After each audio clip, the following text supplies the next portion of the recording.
Live from Factory Underground Radio. It's Strictly Adapted with Kayode and Kate. You're on.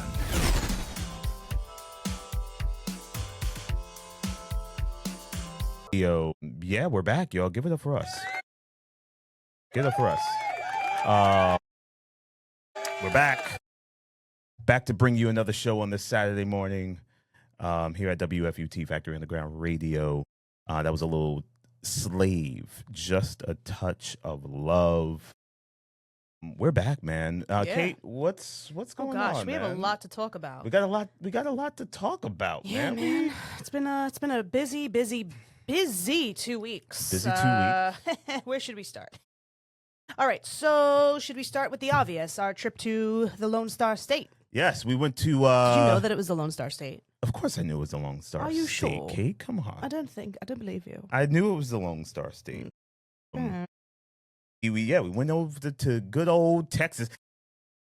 Oh no, that was actually really good, but that was a lot. Texas. That was a lot for my eardrums. Where's it's only 10, 15. Where's my yeehaw at? I got yeehaw somewhere. But while I find it, we went to good old Dallas, Fort Worth, Texas, y'all. Had a little family vacation, I wouldn't say it was a vacation. Right? Yeah, family wedding. It was a wedding. Yeah, it was a wedding. Shout outs to Keto and Michelle Howard. Give it up for them. Yeah, but yeah, congrats to new Mr. and Mrs. Howard.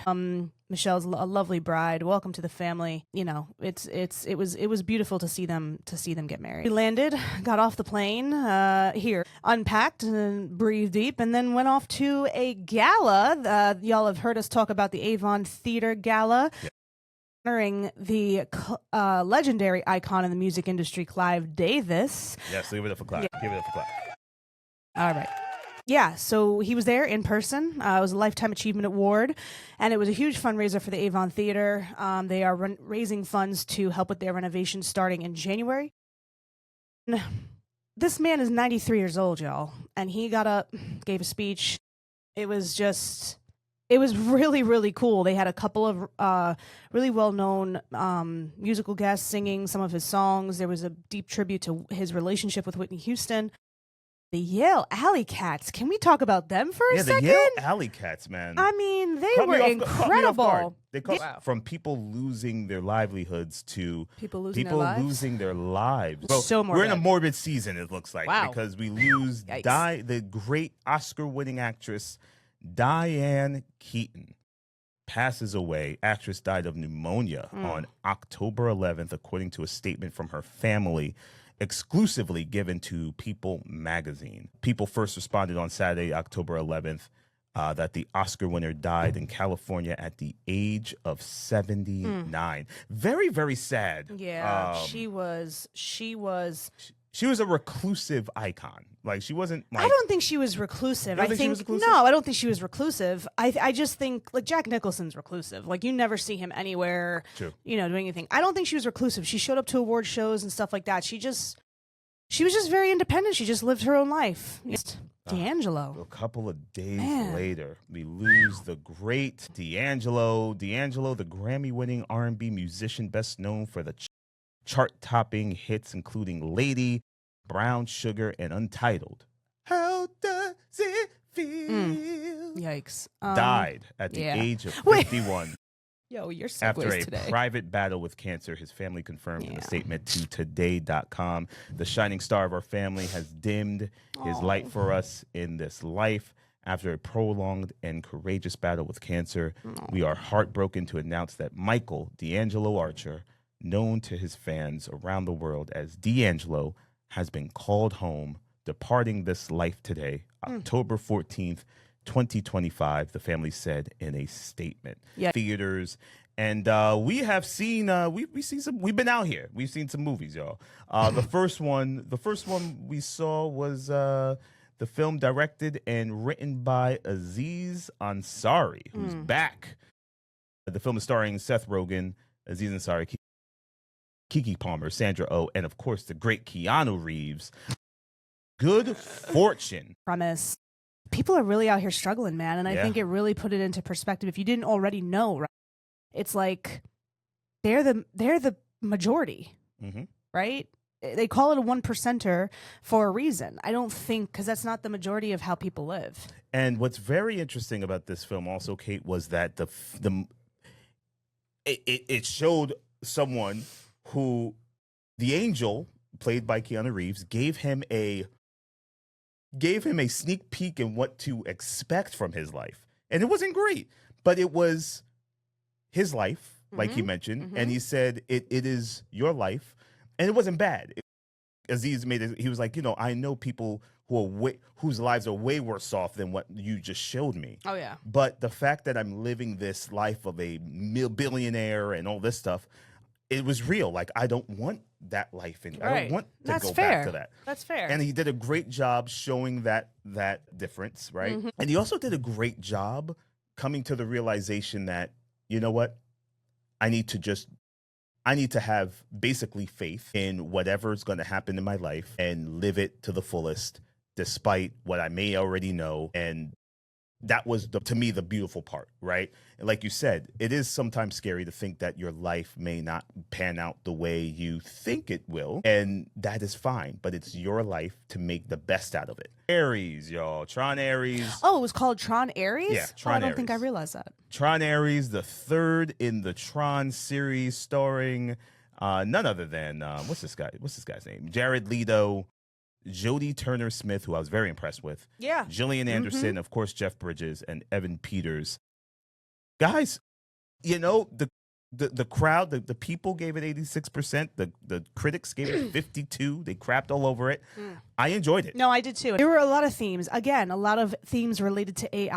Kind of how AI is being controlled and manipulated, and it just doesn't like to be controlled and manipulated. It has a life of its own. But I thought it was very interesting how the names of these two characters were names of two Greek gods. Now, obviously, we don't ascribe to this, but it was just very interesting that, because if you do know anything about Greek mythology, both Athena and Ares were both gods of. We have a god and goddess of war. So I thought it was very interesting that they aptly named these two main characters that, but they were being controlled and they didn't feel like they had enough freedom to do that. But eventually, they rebelled and they took matters into their own hands. So I thought that was very Peters and Eve Kim. They own two major companies and they're kind of fighting for this code to have their programs last a little bit longer, because their programs become technically, quote unquote, like real people, but they're only allowed to stay alive for a certain amount of time. So Evan Peters' codes stay alive for like 29 minutes, but he wants it to be longer. And Eve Kim's, she's found a way to keep it alive for at least 4 or 5 hours. And he's trying to steal the code from her. So it was just very, very simple premise. And when I tell you the sound editing was and outstanding. the soundtrack, and I don't even like Nine Inch Nails, but their soundtrack was incredible. Yeah, Trent Reznor and Atticus Ross. It from was Nine Inch Nails. awesome. You guys should listen to it just purely for that. The Oscar-winning duo for their score, F-U-T. And we are bringing you, Kate, what? The couple's topic of the week. The couple's topic of the week. Was that our charm for that? I don't remember, but I can't get this soundboard to work. Okay. I don't know what's going on with it. Yikes. Maybe it just conked out after being abused by you. Wait, hold on. Did you hear it? No. I wonder if the people can hear it and we just can't. I don't think so. Well, today's topic is, do you approach a certain year and stop celebrating your anniversary with your spouse? Are you looking for another button? I was going to look for a button, but that's a good one. Thursday, October 9th was our 9-year anniversary. Give it up for us. Let that one ride. Wow, It just ended on its own. Hey, listen, time flies, and I just cannot believe, like, for a split second, you're like 9 years, and then you're like, oh, wow, that's like almost 10. That's crazy. And That's how you thought of it? Yeah, and I'm like, wow, that is a long time. Marriage, man. Like it is tough, right? Bringing two lives together and making them one in all aspects, from financial to emotional to everything, spiritual, whatever. It's a lot. It's a lot. And sometimes it's not easy. But to not celebrate the fact that you guys are still doing this together doesn't make sense to me. I think I'm in agreement. So you have to keep going. This coming film, Kayode was a little too impatient to wait for me to fit it into my schedule, so he saw it without me. Yes, y'all. And Kate is talking about The Smashing Machine. Right now on Rotten Tomatoes, it's the Audience is giving it a 76%. The critics are giving it 70. Not bad. This machine is not worth opposing. Surprisingly, Johnson excels most in dramatic scenes. And this is Dwayne, The Rock Johnson, Emily Blunt, who have amazing chemistry, by the way. Absolutely. Been lackluster, but we can get away with that because the performances were phenomenal. So, I mean, he got a standing ovation for crying out loud at the premiere. Yeah, and again, it wasn't a bad film. The one thing that disconnected me from the film in general was the story, because I didn't know much about this Mark Kerr, but I also didn't care enough about his story to also be like, okay, well, for this movie to be an A movie, the story's got to get me. And that's why I can't give it an A. I gave it a solid B plus, because the performances were so well done. And The Rock just really, you could tell he really wanted to dive deep. We're still celebrating our legends and icons. Yes, y'all. Yes, y'all.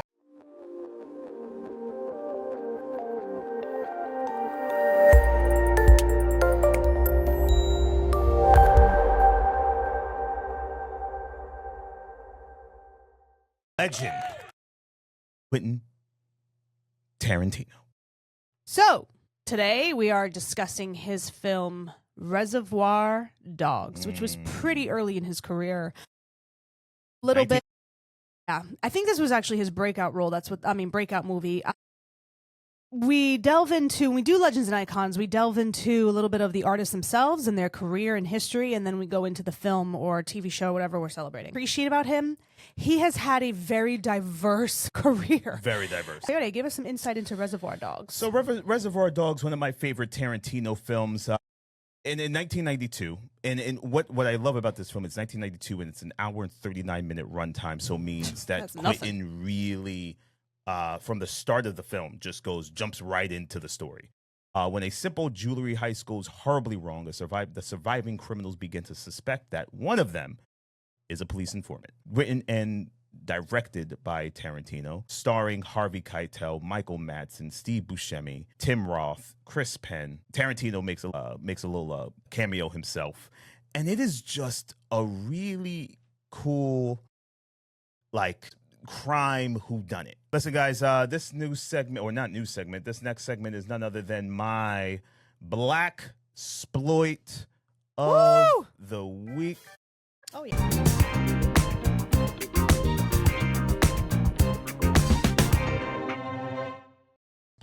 We are celebrating one person. And this gentleman, actually, I was praying that I become this gentleman one day. Still can. It's never too late. I was praying to become this gentleman one day. The great director himself, Ryan Coogler. Ryan Coogler, filmmaker, recipient of 10 NAACP Image Awards, 4 Black Reel Awards, nominated for 2 Academy Awards and a Golden Globe Award and a Grammy. He directed his first short film at the USC School of Cinematic Arts before his full feature-length debut, Fruitvale Station, in 2013, which Kate and I got to see. We didn't really know about this story either until we saw this movie, which was outstanding. And then he transitioned to directing and writing franchise films such as the Rocky series spinoff Creed, as well as Marvel films, the classics, Black Panther, Wakanda Forever, which some people thought wasn't going to be the same without Chadwick, but it was excellent. Coogler has also produced historical drama Judas and the Black Messiah, which won an Academy, I believe. Daniel Kaluuya won that Academy Award for that movie. Included in Time's list of 30 people under 30 who are changing the world. In 2018, Coogler was named the runner-up for Time's Person of the Year, and he was included in the annual Time 100 list of most influential people in the world. In 2021, Coogler and his wife Zinzi Coogler, and Sev Ohanian founded multimedia production company Proximity Media. Kate's Chick Flick. Jeez, one day we're gonna get this right. All right. So chick flick, I just delve into rom-coms because it's my favorite genre of film. And shout out to my sister-in-law who keeps referencing this film because it was a cult classic for us growing up as kids. I was 9 years old when this film came out. This film is none other than the 1995 cult classic hit, Clueless. Yes, y'all. One of my favorite films also, actually. Oh my gosh, you mean you've actually seen this one? Of course I've seen this movie. Had on, like, when you talk about 90s iconic style, like, she had on knee-high tights and short little, like, mini skirt things, and she was like a mixture of a golf outfit mixed with, like, fashion. I don't know, but she had a matching outfit for everything. Platforms. She was so cool. I loved the character. Every weekend, my dad was a videographer by trade, and you know, most of his work happened on the weekends. And so weekends that he was working, my mom would treat us to dinner in front of the TV. Usually was pasta and meatballs, and that was a treat because we never eat in front of the TV. And she would take me up to Blockbuster. Yes, I just dated myself. Be kind, rewind, people. And she would take me up to Blockbuster on the top of the hill, literally on the top of the hill of our street. We would walk up there, and I was allowed to pick out 2 movies, and without fail, every Friday night, it was Clueless. Are we watching?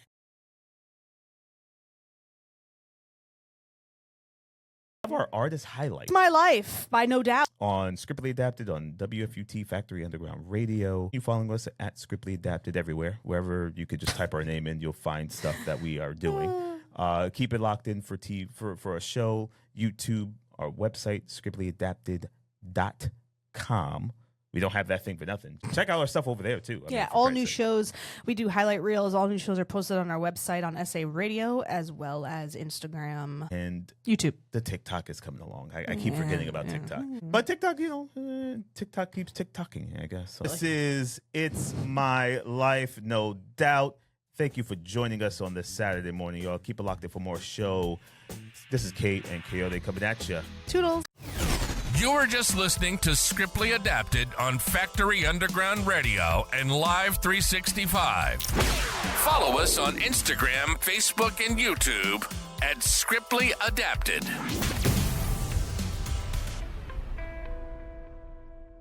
And I wondered, do you have a favorite memory of her? I met her a long, long time ago. A girlfriend introduced me to her, and I've always adored her. She was so unique, so special, so completely who she was, and inimitable. Mm-hmm. Because I used to go home and try to do that style that she had, that kind of, like, you know, giddy style. I couldn't do it. Nobody can do it. Yes. And I've seen a lot of people come close, but nobody has ever done that true spirit that she used. It was just, she's an extraordinary personality.